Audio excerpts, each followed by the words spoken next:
So I'd like to give you a little terminology for baskets. So it's important to understand terminology if you're going to be able to talk adroitly to somebody who has baskets for sale, right? You need to know just the basic terminology to be able to even deal with talking to them and understanding what they're talking to you about.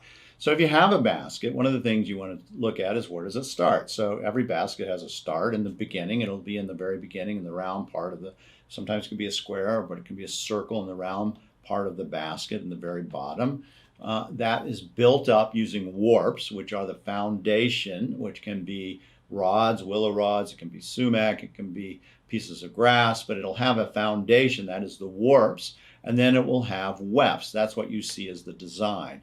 The wefts go on the outside and they make the design of the basket. Now you can have what's called a gap stitch occasionally, which shows the warps are in between, so you can see a warp and a weft, and it makes a design with the warps.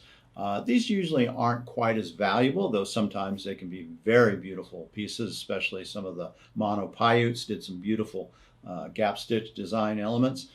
And then once they finish the basket, there's going to be a top to the basket, which will have a finish, and you can actually see kind of where the basket was finished off.